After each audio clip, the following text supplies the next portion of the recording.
Silvio Santos foi muito mais do que um apresentador. Ele foi parte da família brasileira, aquele que domingo após domingo aparecia na sua TV, com aquele sorriso largo, notas de 100 no bolso e frases que grudaram na cabeça do país inteiro. Mas por trás do microfone existia um homem de negócios, um cara que saiu de camelô e acabou dono de emissora, de empresas, de hotéis, de fazendas e de um patrimônio que deixou o Brasil inteiro de queixo caído. Silvio Santos morreu em 2024, aos 93 anos. E quando ele se foi, deixou para trás não só saudade, mas também uma fortuna de respeito. Mansões gigantescas, carros marcantes, contas lá fora, aviões, fazendas e muito mais. Só que o mais curioso veio depois. Alguns desses bens viraram mistério. Estão parados, fechados, abandonados, e ninguém sabe ao certo o que será deles. No vídeo de hoje, a gente vai abrir esse baú e te mostrar o que sobrou, o que foi dividido e o que está largado à própria sorte. Mas antes de falar dos luxos absurdos, a gente precisa lembrar como tudo começou. Lá atrás, com um rapaz de voz boa, vendendo coisas no centro do Rio. Antes de ser bilionário, dono de televisão e figura lendária, Silvio Santos era senhor Abravanel, um garoto do Rio de Janeiro, filho de imigrantes, que começou a vida vendendo nas ruas. Com 14 anos, já era camelô. E não era qualquer um. Tinha lábia, voz firme e carisma de sobra. Foi essa voz que chamou a atenção e abriu a primeira porta, o rádio. Mas o salário era baixo e ele nunca deixou de buscar mais. Nos anos 1950, resolveu tentar a sorte em São Paulo. Foi ali que tudo começou a mudar. Silvio passou a animar caravanas, sorteios, programas de auditório pelo interior. E logo percebeu que podia ir além. Comprou um pequeno negócio chamado Baú da Felicidade e transformou aquilo numa febre nacional. Vendeu brinquedos, móveis. Depois expandiu para promoções, capitalização e tudo mais que pudesse ser parcelado. E para fazer o baú bombar, ele comprava espaço em emissoras de TV para anunciar. Até que um dia, o apresentador virou estrela. E mais tarde, dono da própria emissora. Em 1981, nasceu o SBT. E com ele, uma era. Silvio se multiplicava. Era apresentador, diretor, empresário, chefe, garoto propaganda, tudo ao mesmo tempo. Criou programas que ficaram para sempre na memória. Topa Tudo por Dinheiro, Show de Calouros, Porta da Esperança, Roda a Roda. Mas o segredo do sucesso não estava só na TV. Ele era um empresário que pensava grande, montou empresas, comprou fazendas, criou cosméticos, investiu em banco, sempre com uma mistura de ousadia e simplicidade. Enquanto os outros empresários apareciam de Rolex e terno italiano, Silvio preferia relógio de camelô e terno claro. Mas por trás do sorriso, ele estava sempre planejando o próximo passo. E foi assim, passo a passo, que o homem que vendia nas ruas virou dono de um império. Agora que você já conhece o começo dessa história, é hora de ver onde tudo isso foi parar. E a primeira parada é nas mansões cinematográficas que Silvio deixou para trás. Algumas tão grandiosas que ninguém hoje sabe o que fazer com elas. Silvio Santos sempre disse que era um homem simples, mas quando se trata das casas onde ele viveu, a história muda um pouco. A principal delas é a mansão no bairro do Morumbi, zona nobre de São Paulo. Um palacete com mais de 2.000 metros quadrados. Piscina, sauna, academia, salas imensas, decoração clássica, tapetes orientais, espelhos italianos, móveis de madeira maciça. E o mais curioso, um quarto inteiro só com bonecas. Uma coleção pessoal que ele mantinha até os últimos anos.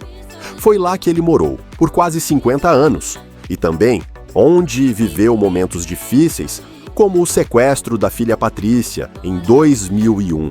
Depois da morte de Silvio, a mansão virou um enigma. Ficou fechada, silenciosa, Vídeos nas redes sociais mostraram o jardim tomado pelo mato, portões trancados, nenhuma movimentação. A família diz que está em reforma, mas até agora ninguém voltou a morar ali e nem se sabe se algum dia alguém vai. Outra casa importante fica fora do Brasil, em Orlando, na Flórida, numa área de luxo chamada Celebration, pertinho da Disney. Silvio comprou o imóvel por cerca de $1 milhão e usava para descansar nos Estados Unidos, longe da imprensa. Lá ele trocava o terno pelas camisas floridas e curtia uma vida mais tranquila. Essa casa ainda é usada pela família, principalmente por Patrícia Abravanel, que costuma passar férias com os filhos por lá. E tem ainda o Hotel Jequitimar, no Guarujá, um resort 5 estrelas, de frente para o mar, com mais de 300 suítes e uma estrutura de fazer inveja a muito hotel internacional. Esse projeto era o xodó de Silvio. Ele acompanhou tudo, da planta até a inauguração. O hotel continua funcionando, sob a administração da rede Accor.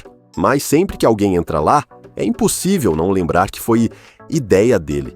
Tudo ali tem o toque Silvio Santos. Hoje, parte desses imóveis segue ativa, mas a mansão do Morumbi, talvez a mais simbólica, continua sem dono definido, sem visita, sem resposta. E esse clima de luxo silencioso vai se repetir nos próximos itens que ele deixou. Porque agora chegou a hora de abrir outra porta, a dos carros, aviões e da fazenda gigante, que já foi um verdadeiro país só dele. Mesmo sendo bilionário, Silvio Santos nunca foi de ostentar.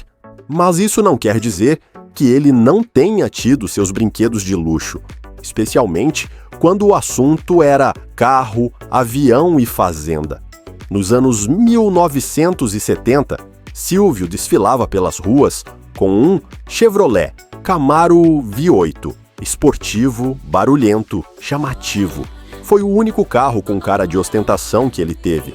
Depois disso, partiu para modelos mais sóbrios, mas ainda assim de presença. Durante muitos anos, dirigiu um Lincoln Town Car, de 1993, um sedã americano de luxo, edição especial, espaçoso e discreto. E o mais curioso, ele mesmo dirigia, nada de motorista. Já nos anos 2010, usava um Honda Accord, presente de um amigo, e andava com ele pelas ruas de São Paulo como se fosse um carro comum.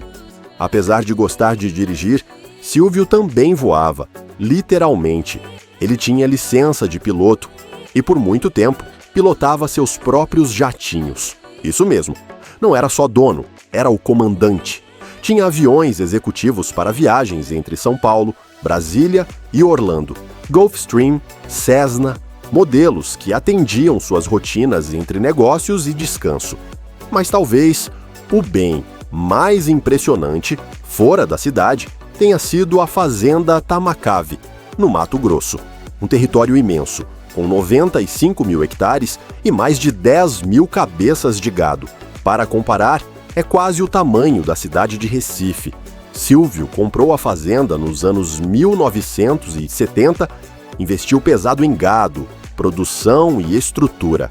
Mas, como em tudo o que fazia, também soube a hora de sair. Vendeu a propriedade nos anos 1980 e partiu para outros negócios. Hoje, esses bens não estão mais todos com a família. O Camaro, por exemplo, ninguém sabe onde foi parar. A fazenda também já teve outros donos, mas o legado desses objetos permanece na memória, porque cada um deles conta um pedaço da história de um homem que, mesmo simples, viveu com grandeza. E agora, chegou o momento que muita gente quer saber. Como essa herança toda foi dividida? Teve briga? Alguém ficou com mais? A resposta vem agora. Quando um bilionário morre, o que o mundo espera? Briga, confusão, testamento sumido, família se enfrentando nos tribunais. Mas com Silvio Santos, nada disso aconteceu. Antes mesmo de partir, ele já tinha deixado tudo planejado. Fez testamento, conversou com a família e organizou a divisão dos bens com calma. Resultado: não teve disputa, não teve manchete, só teve herança.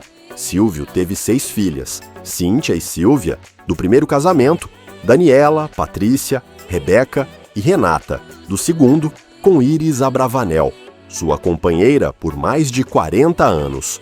Todas foram incluídas na divisão.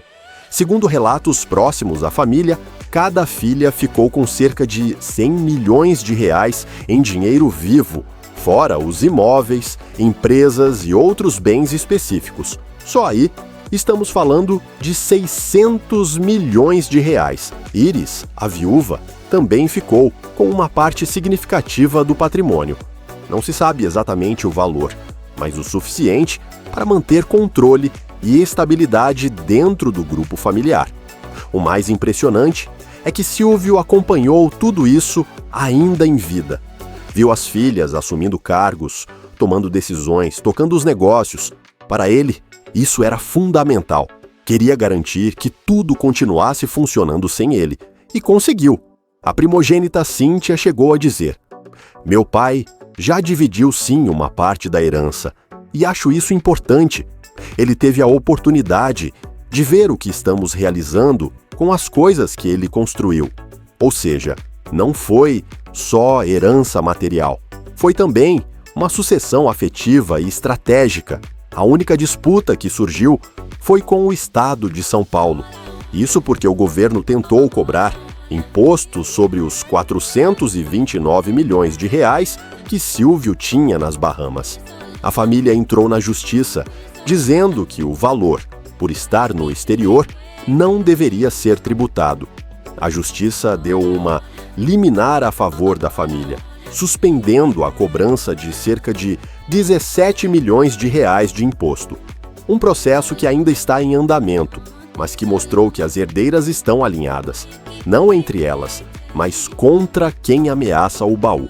Agora, com tudo isso dividido e em casa, a grande dúvida é: o que foi feito com esse império todo? Porque herdar é uma coisa, cuidar é outra. No próximo bloco, a gente vai ver o que foi mantido, o que está parado e o que corre o risco de sumir com o tempo. Com tudo organizado e dividido entre as filhas, restava uma questão no ar: o que fazer com aquele império? Alguns negócios seguiram firmes. O SBT, por exemplo, continua no ar. A emissora passou por mudanças internas, ganhou nova direção e hoje quem comanda tudo é Daniela Beirute, uma das filhas de Silvio. Ela já vinha sendo preparada há anos e assumiu a presidência executiva da empresa. Ao lado dela, Renata Abravanel, a caçula, também ocupa um cargo importante. É presidente do conselho do grupo. Ou seja, o SBT ainda está nas mãos da família. Na programação, a presença de Silvio se mantém viva.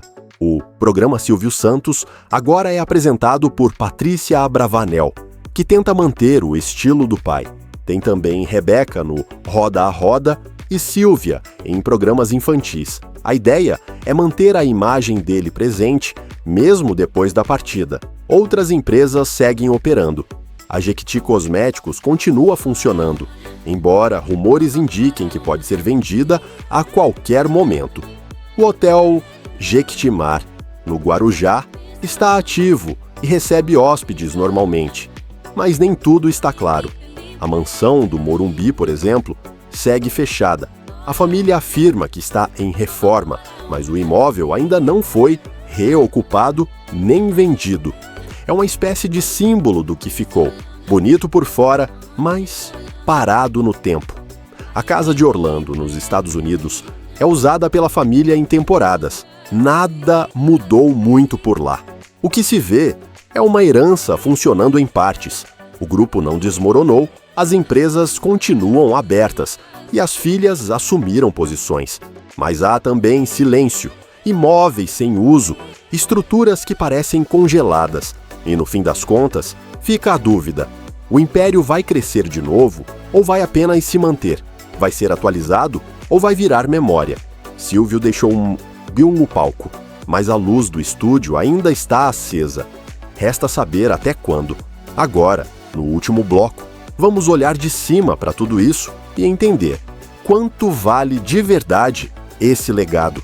Durante muito tempo, o Brasil imaginava que Silvio Santos fosse apenas um homem rico. Mas só depois da sua morte é que a verdadeira dimensão do império ficou clara. O inventário revelou que Silvio deixou uma fortuna de 6,4 bilhões de reais. Um número que surpreendeu até especialistas.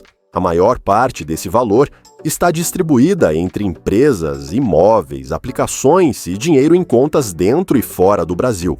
Só em dinheiro vivo, cada uma das filhas recebeu cerca de 100 milhões de reais. E isso sem contar casas, carros e participações em negócios. O SBT segue sendo um dos maiores canais do país. A Jequiti ainda tem peso no mercado de cosméticos. O Hotel Jequitimar virou um marco do litoral paulista. E os outros braços do antigo grupo, como capitalização, imóveis e títulos, seguem em sua maioria ativos ou em transição. Além disso, os 429 milhões guardados nas Bahamas, revelados após sua morte, mostram que Silvio não só pensava grande, ele pensava longe. Até na forma de proteger seus bens, ele foi estratégico. A fortuna dele não se resume a dinheiro. Silvio deixou um legado de influência, carisma e visão. Era o único apresentador bilionário do Brasil e talvez um dos poucos do mundo com tanta conexão popular. Mesmo com uma vida mais discreta nos bastidores, Silvio sabia exatamente o que estava construindo. E tudo o que ele deixou segue rendendo frutos. Mas é impossível não pensar no contraste. De um lado, bilhões de reais em ativos. Do outro, imóveis fechados, salas vazias e um silêncio que só a ausência dele explica. Porque no fim, a fortuna é enorme, mas o maior valor talvez tenha sido a história que ele deixou. E agora que você já viu o que Silvio acumulou e o que restou, chegou a hora de encerrar essa jornada com uma pergunta simples e provocadora. Silvio Santos saiu de cena, mas deixou um palco inteiro montado, um império bilionário, uma família estruturada e uma coleção de bens que impressionam, quase em alguns casos assustam pelo abandono. Mansões vazias, carros que desapareceram, empresas funcionando no automático, um legado gigantesco, mas que agora depende das filhas, do tempo e da memória do público. O baú da felicidade pode até ter fechado as portas, mas o baú da história está escancarado. E o que a gente encontra dentro dele são sinais de grandeza, de inteligência e também de que nem tudo o dinheiro consegue preservar. E agora, a pergunta vai para você. Se pudesse herdar um dos bens de Silvio Santos, qual seria? A mansão do Morumbi, a casa em Orlando ou o próprio SBT? Deixa sua resposta nos comentários, dá o like, se inscreve no canal e até o próximo vídeo, porque ainda tem muito luxo esquecido por aí.